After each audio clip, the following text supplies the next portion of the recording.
Hello, good evening again.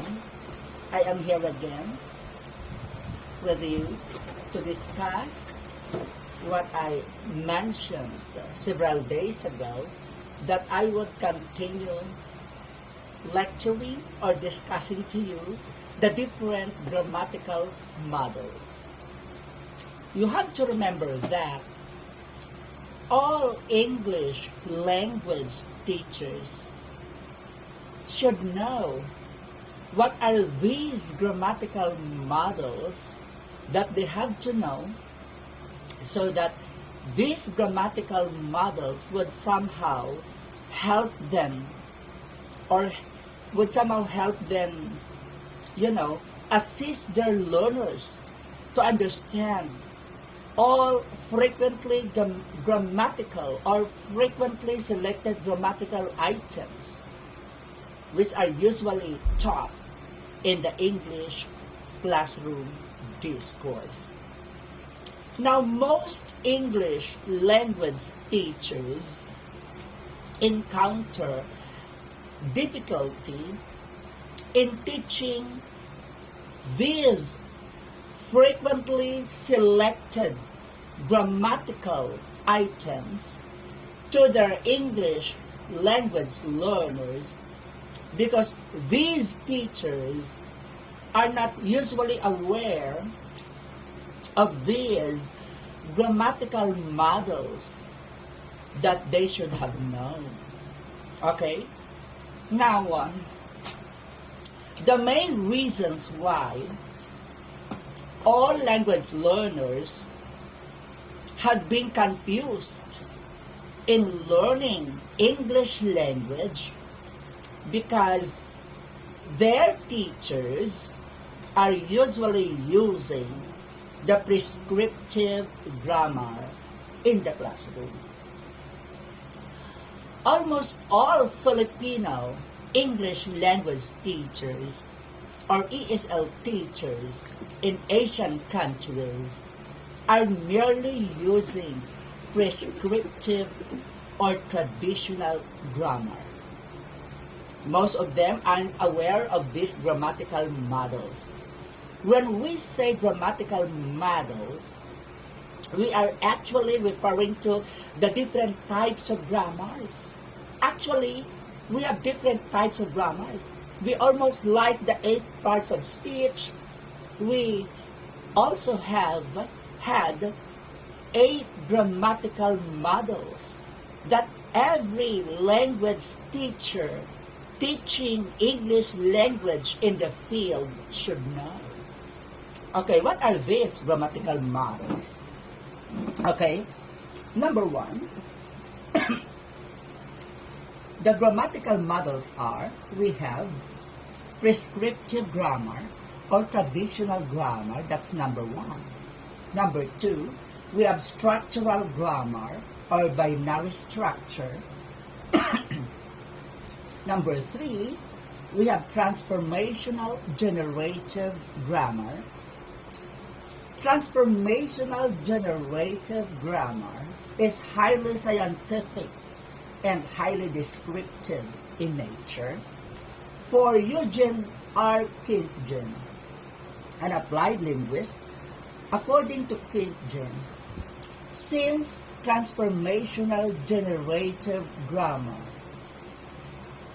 generates rules of their language, where it is enough to say transformational grammar instead of transformational generative grammar. But for other applied linguists, they call it transformational generative grammar. For Kintgen, it is enough to say transformational grammar. That's number 3, grammatical models. So I repeat, so we have prescriptive grammar or traditional grammar, which has been being used by all Filipino English teachers in our country. Number 2, we have the structural grammar. And number 3, we have the transformational generative grammar or transformational grammar, that's number 3. And then number 4, we have communicative or communicative grammar. Number 4, we have pedagogical grammar. Number 6, we have functional grammar, or shall we say systemic grammar by Michael Halliday.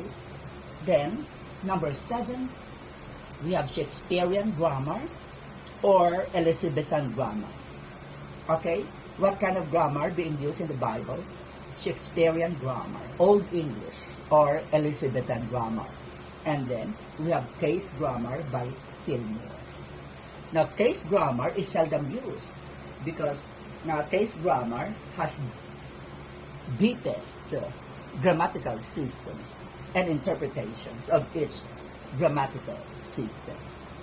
Alright, so we cannot discuss them all simultaneously because each grammatical model has actually different what? Characteristics. For example, prescriptive grammar or traditional grammar has 14 characteristics.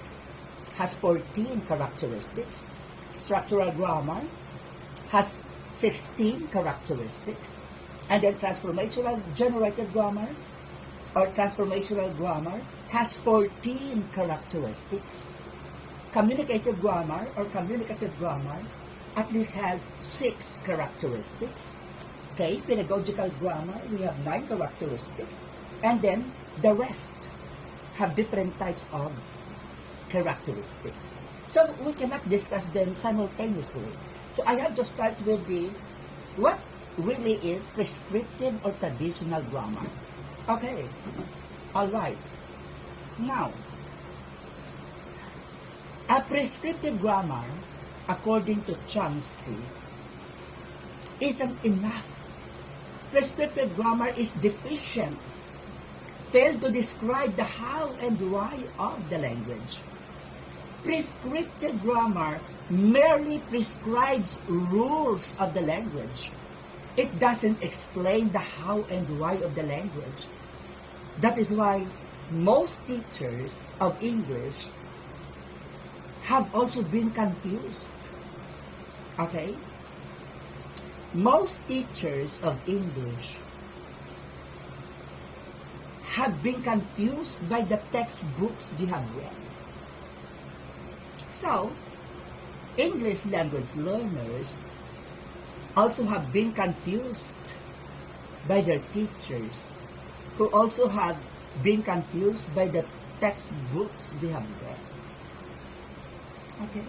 So I have to explain that later. I have to present to you what are these deficiencies, okay, presented by prescriptive grammar that cause teachers to be confused in teaching frequently selected grammatical items. So I have to discuss first the prescriptive grammar. Okay. Traditional grammar is also recognized as prescriptive grammar because its major role is to prescribe grammatical rules that are grammatically insistent to be followed carefully. So there are rules given, prescribed by the prescriptive grammar that we have to follow whether you like it or not. Okay?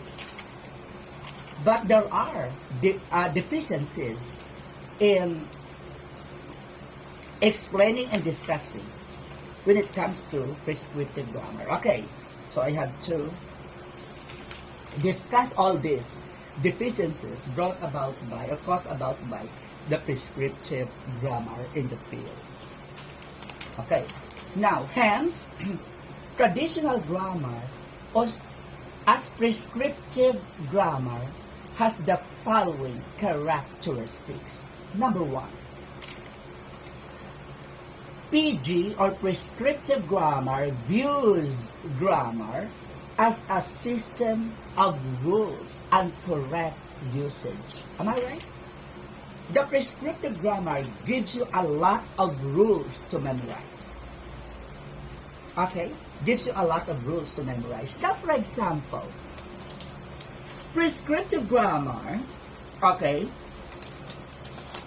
For example, prescriptive grammar merely defines parts of speech from noun, okay, from nouns, pronouns, verbs, adjectives, adverbs, preposition, conjunctions, and conjunctions. Okay?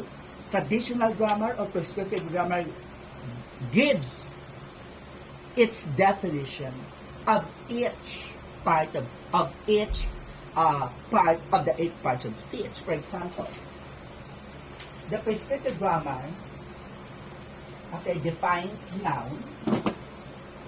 Noun, okay, is a part of speech,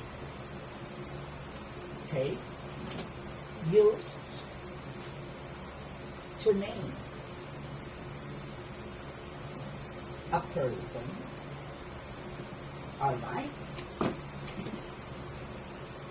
okay, a place, a thing, okay, a thing or idea.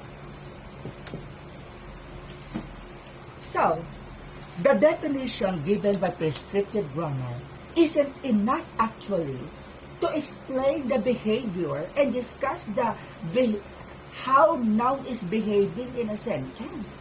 Diba? The definition given by the prescriptive grammar, let me read to you. Okay, according to prescriptive grammar, a noun is a part of speech used to name a person, a place, a thing, or idea. I repeat.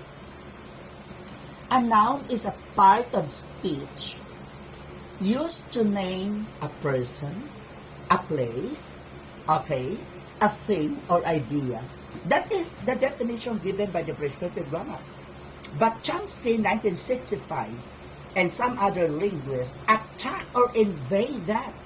According to Chomsky, okay, prescriptive grammar failed to explain the how and why of the language system. Now, for example, if we merely base on this definition, naturally, most teachers and some students will naturally be confused of how a certain noun is behaving in a sentence, because merely giving the definition given by the prescriptive grammar isn't enough for you to understand the behavior and characteristics of a noun. Diba? Now, for example, you would say, okay, a noun is the name of a person. Okay, person can be what? Can be common. Okay? Or can be proper. Alright? Like John. Okay? Ramesh. Alexis. Okay? The common noun can be boy, girl, lad, right? Etc. A lad. Okay? And then, place, for example, we have what? Marikina City, Davao. Okay? We have Manila. Okay? That's a place. Places. Thing. Okay? That is how traditional grammar explains noun. Okay, thing. So we have, for example, a car, a bed, okay, a table, a paper. All right. And then what about ideas? Idea. Okay. Idea we have. Let's say honesty. Right. Love. Okay. About idea, let's say happiness. What is your idea about happiness? Honesty, Okay? Ayan. So, this definition of a descriptive grammar of a particular part of speech isn't enough to describe and explain how noun is behaving in a sentence. Now, the best strategy or technique, okay, in teaching what noun is by describing its characteristics and attitude, how noun is behaving in a sentence. That is according to transformational grammar. Okay? Now, for example, now the definition, take note, the definition given by prescriptive grammar that a noun is a part of speech used to name a person, place, thing, or idea isn't enough for you to explain. Isn't enough for a student to know the characteristics of a noun. Okay, now for example,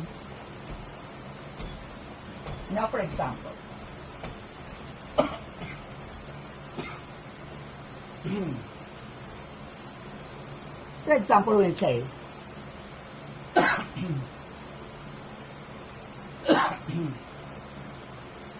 every human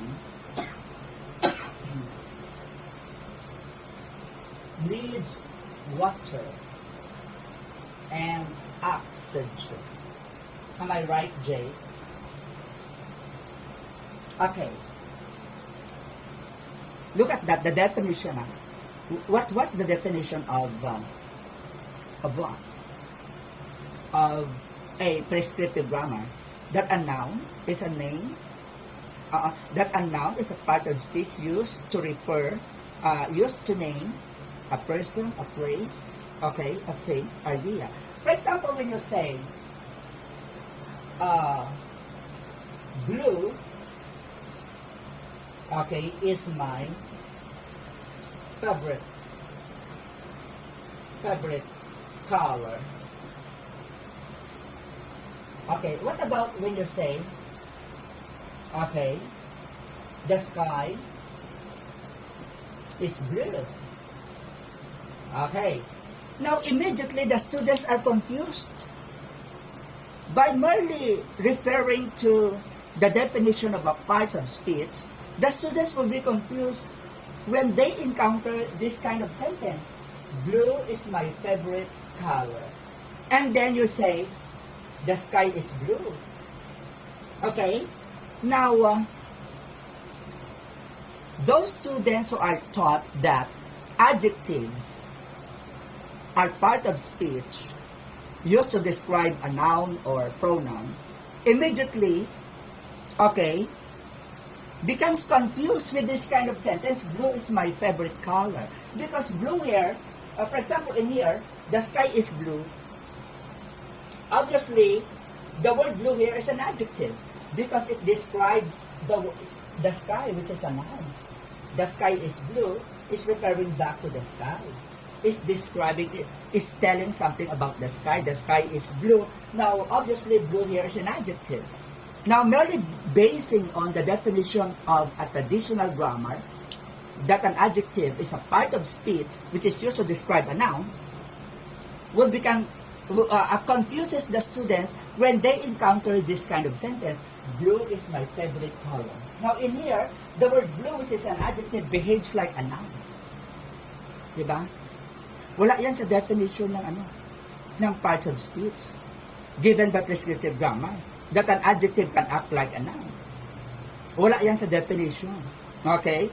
So, blue, in here, blue, when you say the sky is blue, blue here is an adjective. But when you say blue is my favorite color, blue here, which is an adjective, acts like a noun because it occupies the subject slot.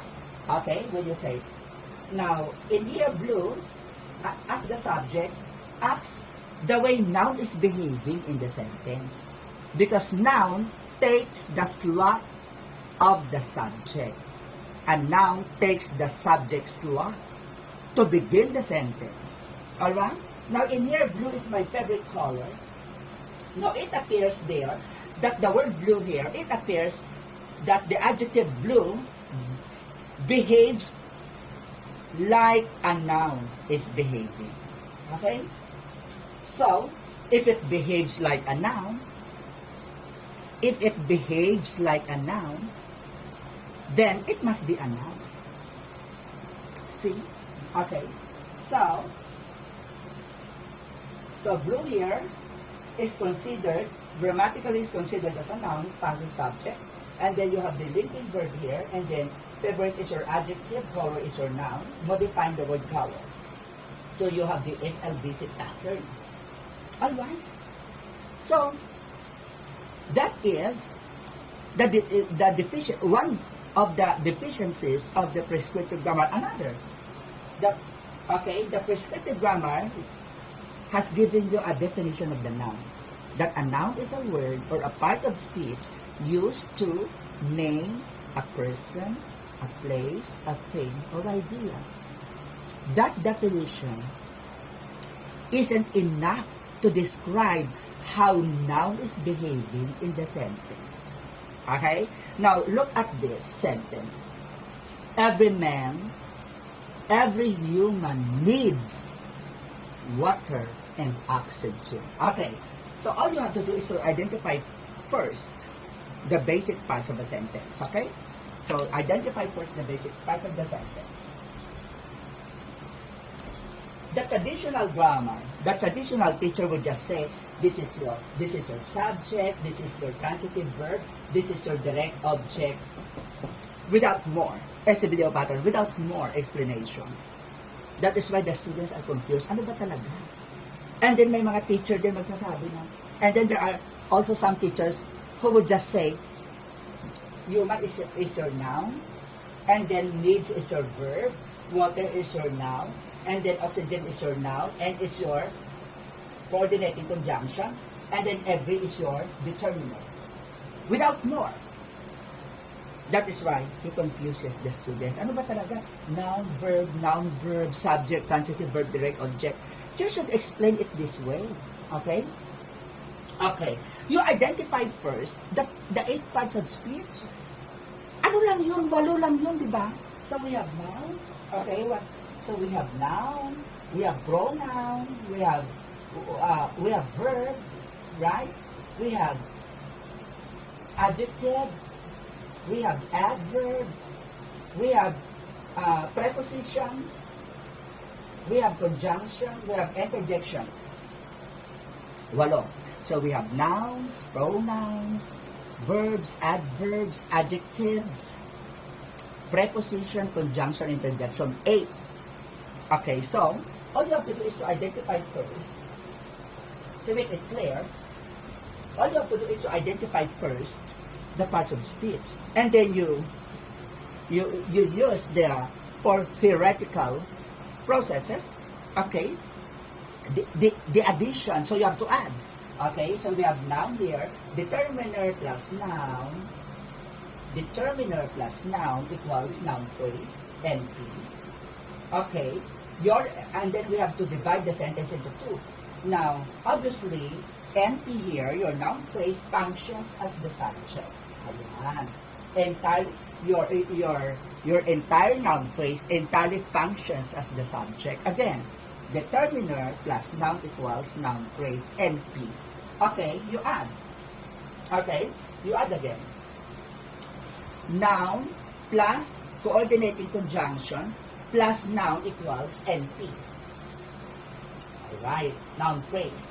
Bring down verb. Verb plus NP equals VP, verb phrase. Yan na ngayon ang parts of the sentence. Very clear. The parts of the sentence are not the subject and predicate, but the noun phrase and the verb phrase. And your verb phrase here entirely functions as predicate. Okay? So you have predicate here. That is how you teach. Para malinaw. Okay? Again, the entire noun phrase here that begins the sentence entirely functions as the subject. And then the verb phrase here, which is the added elements of verb, noun, conjunction, noun equals verb phrase, okay, entirely functions as predicate. Therefore, the term noun phrase and verb phrase are the structural parts of the sentence which come from the 8 parts of speech, because all words that we use simply come from the 8 parts of speech. Even determiners belong to adjective because they determine the noun. Diba? That is why when you are merely basing on the prescriptive grammar, you are confusing your students kasi kulang ang information ng prescriptive grammar. Okay? So, and then, the first noun here, now in this sentence we have 3 nouns, di ba? Okay. And the first noun here functions as the subject. Okay? And needs, your verb. Look at your verb. Every human needs. Can you say period? Every human needs. Period. It sounds incomplete. That is why it requires another noun. So, needs what? Needs water and oxygen. Now, if the verb here needs a noun or requires a noun, automatically it functions transitively. Kaya naging transitive verb siya. Okay? Function yan sila, not part. Okay? And then the 2 nouns here becomes if the verb, if there are nouns after the transitive verb, the nouns automatically functions as a direct object. That is why you have your STVDO pattern. Diba? Ganon. Do not just say subject, transitive verb, direct object without identifying the parts of speech. You identify first the parts of speech and then identify the parts of the sentence and the functions. Para hindi malito ang bata. Okay? And then, you would say transitive verb plus direct object equals predicate. Look at that. Transitive verb plus direct object equals predicate. And then, noun plus conjunction, okay. Noun plus conjunction plus noun equals noun phrase. Bring down verb. Verb plus NP, noun phrase equals verb phrase. Yun ang part. And then, verb phrase, VP, functions as predicate. And then, noun phrase, determiner plus noun equals noun phrase. Noun phrase entirely functions as subject. So, the term subject and predicate are the functions of the part. Malinaw yan. And then the parts of the sentence, which are all referring to the 8 parts of speech, are the noun phrase and the verb phrase. Noun phrase functions as the subject, verb phrase functions as predicate. See? If that is how you teach in the classroom, malinaw. Hindi malilito ang bata. Diba? That is why, when I started teaching in college, nireview ko mga estudyante, college students ko. Sabi ko, have you taken structure of English? Who was your professor? Binanggit pa, doktor. Okay? Oh, what have you learned? Nireview ko sila sa parts of speech. Nireview ko lahat sila sa basic sentence patterns. Wala silang alam, sir, ang hirap. And then when I started teaching, ang comment sila, sir, ang galing. Ngayon lang namin naunawaan ang basic sentence patterns. What happened to your, diba? What did your professor teach you? They confuse you.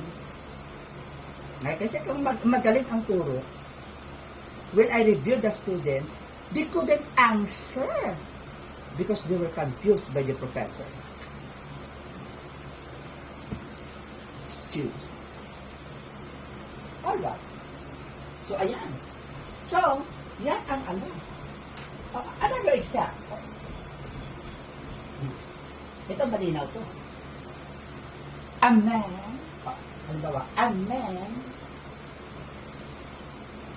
needs a woman. Ayan. So, all you have to do is to identify first the parts of speech, So, your man here is your noun, and then woman is your noun. In this sentence, you have 2 nouns. Okay? And then, needs here is your verb. Ayan. And then your a here is your determiner. That. And then your a here is your determiner. Okay, when you divide the sentence into 2, para malinaw, ganyan yan, ha? Okay, you add.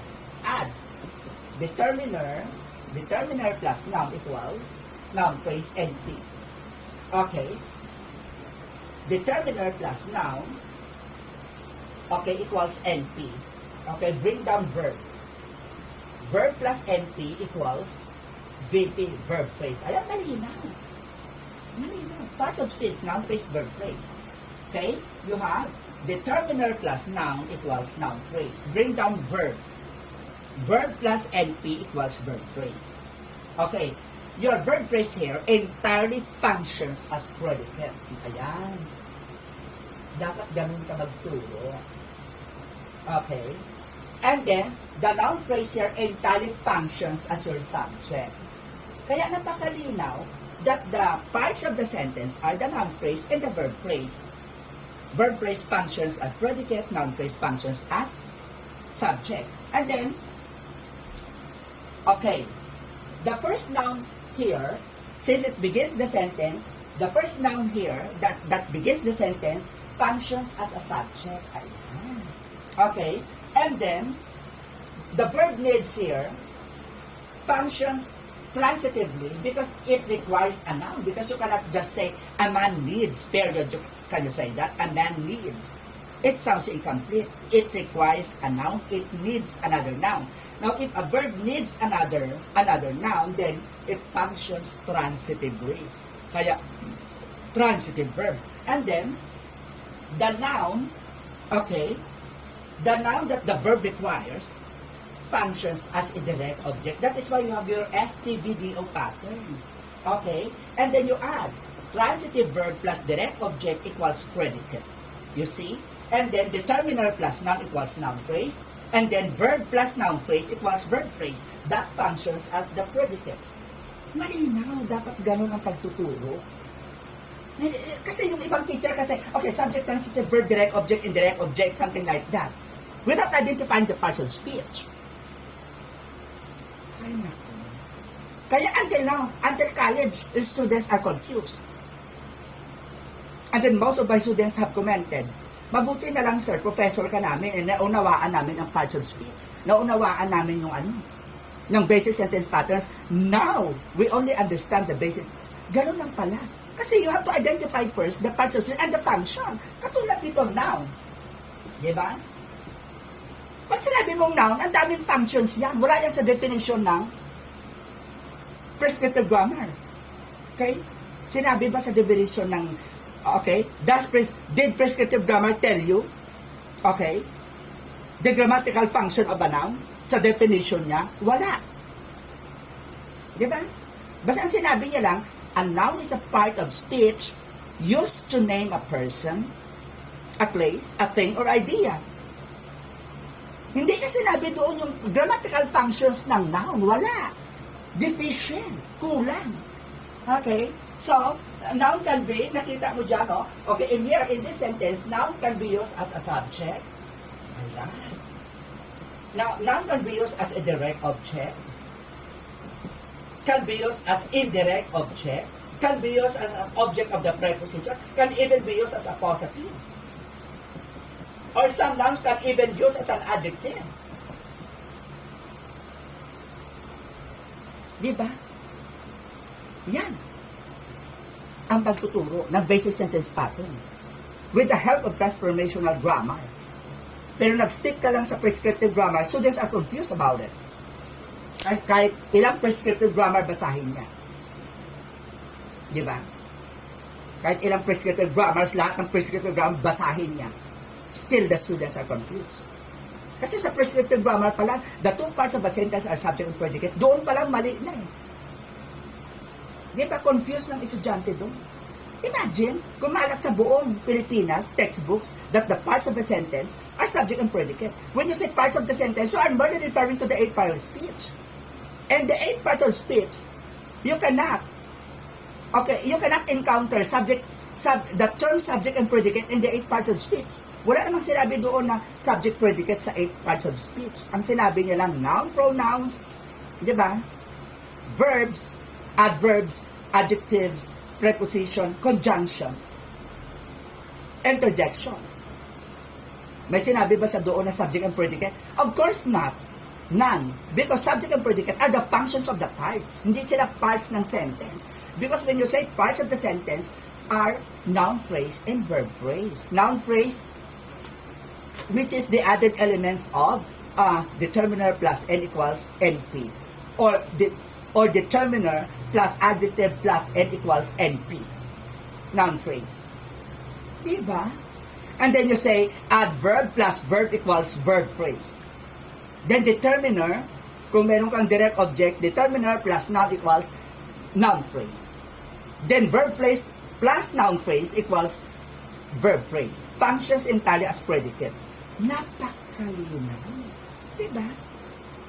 But if you teach that way, halimbawa subject, transitive verb, or subject linking verb, ganyan, complement, the students are confused because you immediately identify the functional parts without identifying the parts of speech, how it functions, how it is used.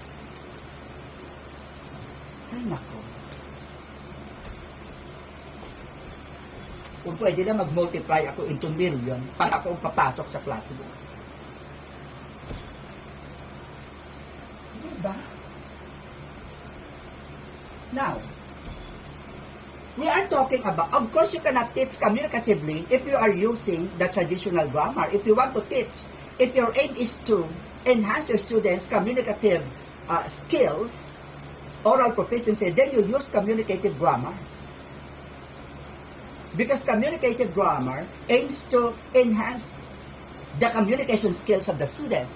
But take note, Mercia and Freeman, 2016, 1999, and even Widerson, 1998, they are applied linguists.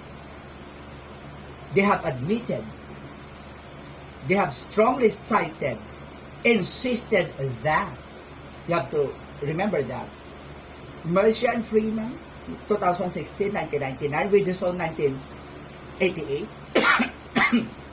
argued, stressed, cited that, I have to remember this, that, okay, being able to construct sentences grammatically, okay, being able to construct sentences grammatically, meaningfully, appropriately, is different from being able to communicate fluently. But they are both important goals. And the learning teaching field, okay, would be well served if you help your students accomplish those. So not all the time na communicative grammar, kailangan mo rin ng grammar. Okay? It is not true that grammar is not important. Grammar is very important in writing. Okay? And it would somehow help you communicate. So learning versus acquisition yan. Accuracy plus fluency. Learning and acquisition, accuracy and fluency are both important. You cannot set aside the accuracy over fluency. They are both important. Grammar and oral communication are both important.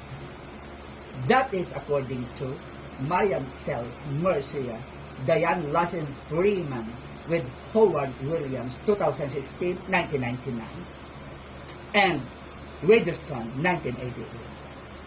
And I agree with them. Okay? So, we are still on the prescriptive grammar. So, as I said, views grammar as a system of rules and correct usage. Okay, number 2, characteristics of a prescriptive grammar. Attempts to describe some idealized form of written English. Prescriptive grammar merely uses literary text in the study of grammar. Okay? So, yan. Literary text. For example, reading in short story, reading poetry. How did writers write and use grammar? Okay? That is merely prescriptive. Okay? Okay, and then number 3 characteristics of prescriptive grammar. tells what one ought to do, has weight of authority, not facts in deciding between alternative analysis. Okay? Sometimes the prescriptive grammar has a lot of what? Of explanation. For example, prescriptive grammar says there is a future tense. Okay? Halimbawa ito ha. When you say, Jake will buy a vintage car next month. Wow. So look at that. Jake will buy a vintage car next month. According to prescriptive grammar, the verb phrase here is future tense. Okay? Future tense. According to prescriptive grammar, yan. Okay, so we have to identify first the parts of speech. Okay, Jake is your noun, functions as the subject. Okay, will here is your model. There are a lot of model, di ba? Isn't we have will, with, okay? Ano pa yung mga models naman? We have will, with, can, could, di ba? You have that. Okay. And then shall, should. Those are models. Will is just one of the models. Okay? And then A here is your determiner. Vintage here is our use to describe a noun car. Therefore, that is considered as an adjective. A vintage car. And then next. And then here is your month, is your noun. And then here is your adjective. Actually, this is what? Zero prep. May preposition na, zero preposition na. I will explain it later. But it functions adverbially. Okay? It functions adverbially. Now, for prescriptive grammar, when you say, Jake will buy a vintage car next month, that is a future tense. The verb there is a future tense. For transformational grammar, there is no such future tense in English. There is no such future tense in English. For the transformational grammar perspective. But for traditional and prescriptive grammar, there is a future tense. Then I have to explain to you why there is no future tense in the transformational grammar. Because in transformational grammar, there are only two tenses, the present and the past. But for prescriptive grammar, there are 12 tenses. Oh, what happens, sir? Bakit dalawa na lang sa TG, sa transformational grammar? Because prescriptive grammar would say, there are 12 traditional tenses. But transformational grammar would say there are only two tense forms, the present and the past. I will explain it later. The rest are aspect, not tense. So what is the difference between aspect and tense? I have to explain that one later. We cannot explain it simultaneously. We cannot explain all things just in 1 minute, just in 1 hour. Kaya dahan-dahanin ko lang so that you can understand. Okay. Now, since the transformational grammar reject the idea of a future tense, for transformational grammar, this is just modal. The will is modal plus base form. By.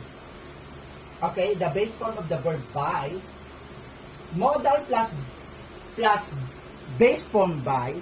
Modal, for example, will buy, will walk, will mail. Ayan, so marami yan, no?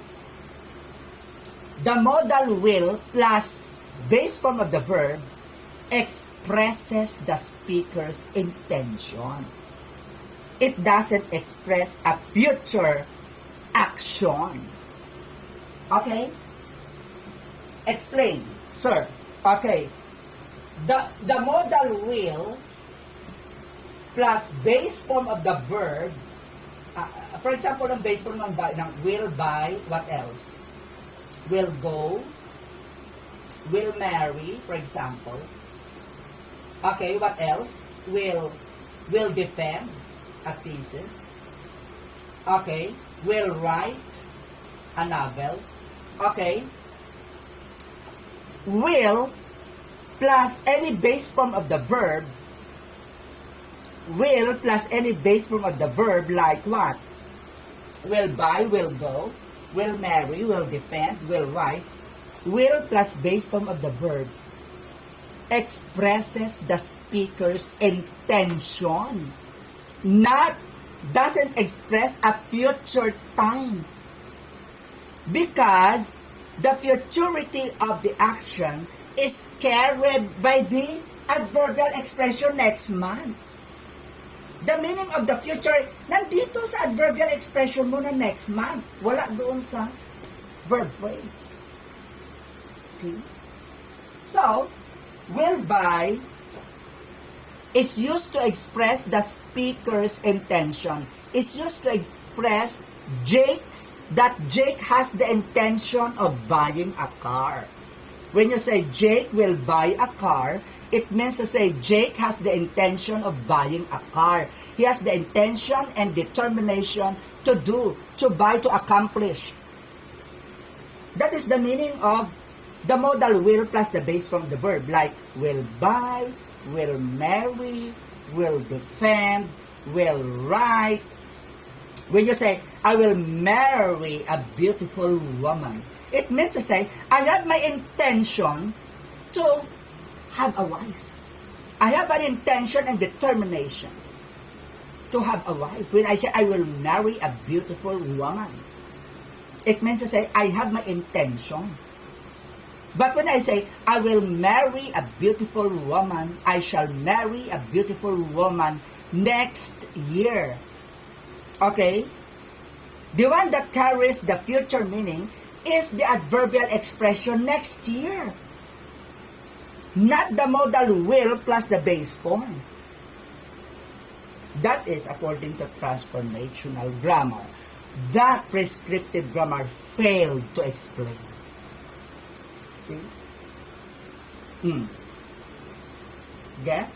And the futurity of the action can even be expressed by a simple present. For example, a ship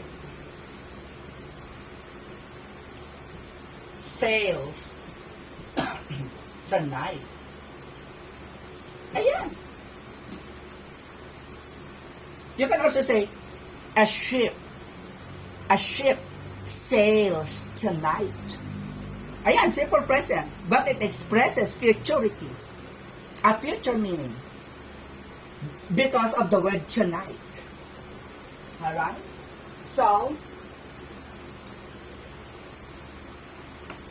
the one that expresses the future meaning are the adverbial expressions tonight, next week, next year, tomorrow, not the verb itself.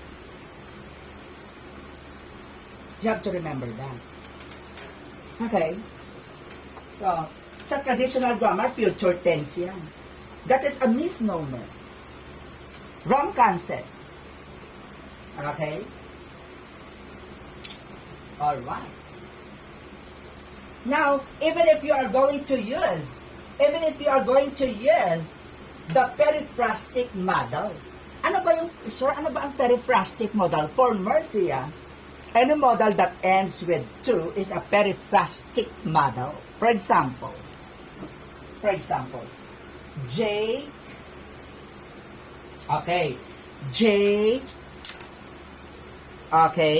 so this is how you use the periphrastic verb.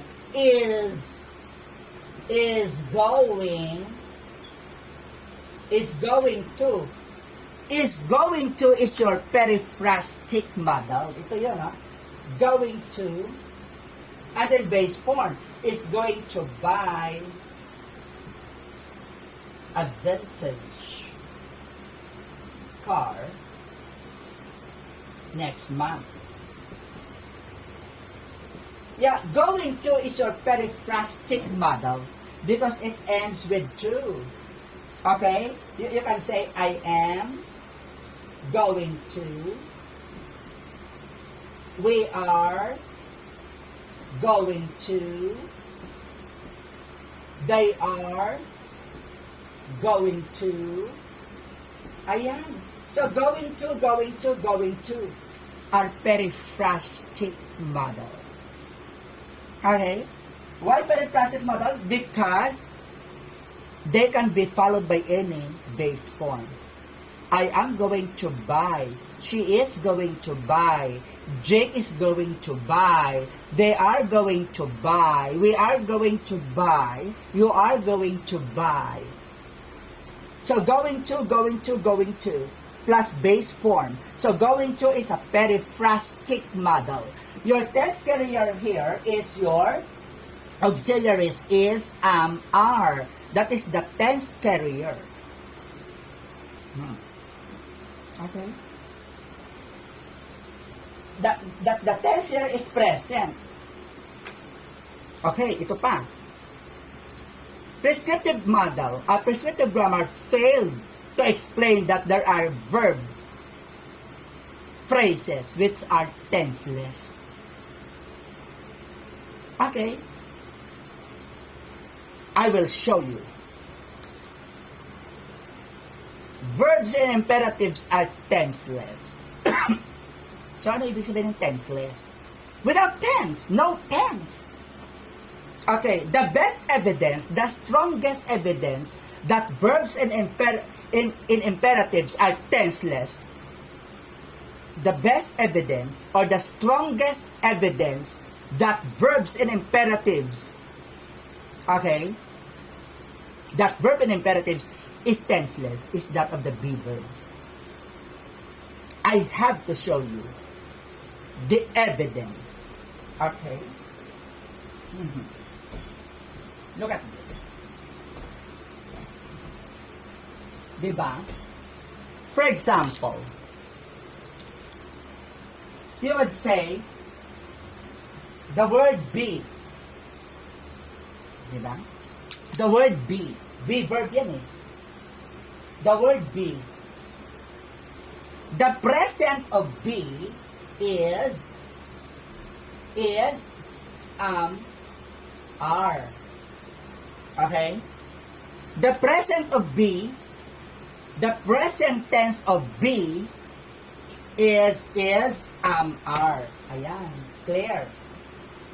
And the past tense of be, the past tense of be is was and were. You have to remember that. The present tense form of be are is, are. The past tense form of be is was and were. Diba? Okay. So be is tenseless without tense. Look at that. When you say come here at 10 in the morning.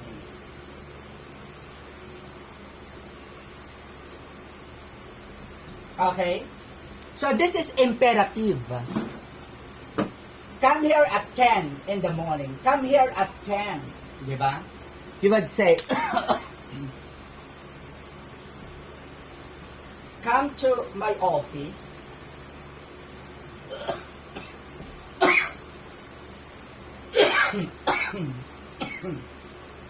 at 8:30 in the morning.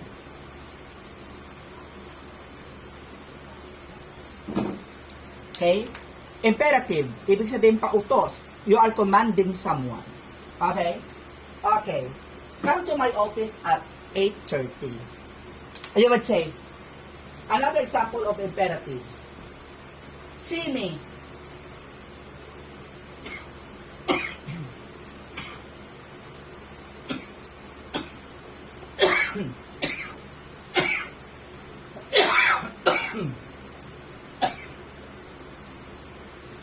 Come with me.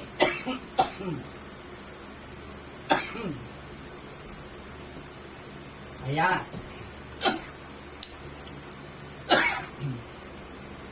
I have given you 3 sentences in imperatives.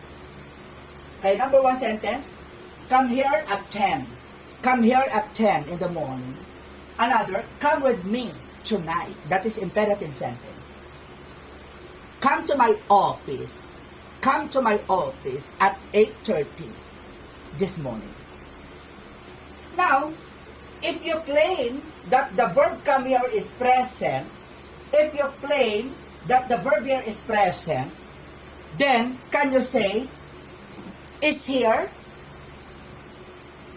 are here, I'm here at 10:30? Can you say that? Of course not. Or replace it with be verbs. You would say, be. Diba? You would say be. Okay, be. So, be here. Be here with me at 10. Be here with me tonight. Be with me tonight. What is the present form of be? Am, is, are. What is the past form of be? Was, were. Therefore, verbs and imperatives are tenseless. Without tense, because when you substitute that with the be verb, you say, instead of saying, come to me, you say, be with me. Instead of saying, come tonight, then you would say, be here tonight. Okay? Be at my office tonight. Be. Okay?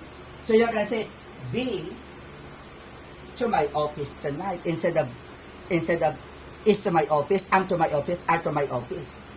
So the strongest evidence that verbs and imperatives are tenseless is that of the be verbs when you substitute that with be verb. Okay? So when you say, come here with me. Okay? Come with me tonight. Okay? Sleep with me tonight. Okay, substitute that with the be verb. You can say, be with me tonight. Come on time. Okay, come on time. Substitute that with be verb. You say, be on time. So if come is present, then you can you say, is on time, am on time, are on time, tonight? You cannot say that. That is ungrammatical. See? There are verbs which are tenseless. Okay.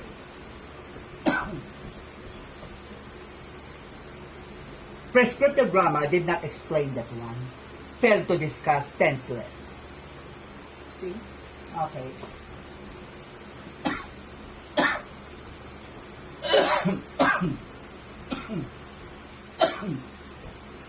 Now, for example, okay, attempts to describe. Okay, next.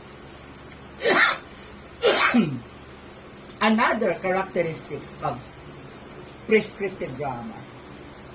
Tells what one ought to do, tells what one ought to do, has weight of authority, not facts in deciding between alternatives, dogmatic and prescriptive in nature. That is why most English teachers find difficulty in teaching subject-verb agreement. Imagine subject-verb agreement, most teachers would teach that for 3 weeks. Most teachers would teach subject-verb agreement for 3 weeks, even 1 month, or sometimes even 2 months subject-verb agreement. All the rules are presented. Yet all students remain confused. Diba? The teacher, the teacher, ang kawawa ang teacher the teacher has exerted efforts in teaching subject-verb agreement for 3 weeks, di ba? For 1 month or even 2 months, yet the students remain confused because the prescriptive grammar failed to answer the why and how questions in the teaching of subject-verb agreement. Diba? There are so many why and how questions in the teaching of subject-verb concordance or subject-verb agreement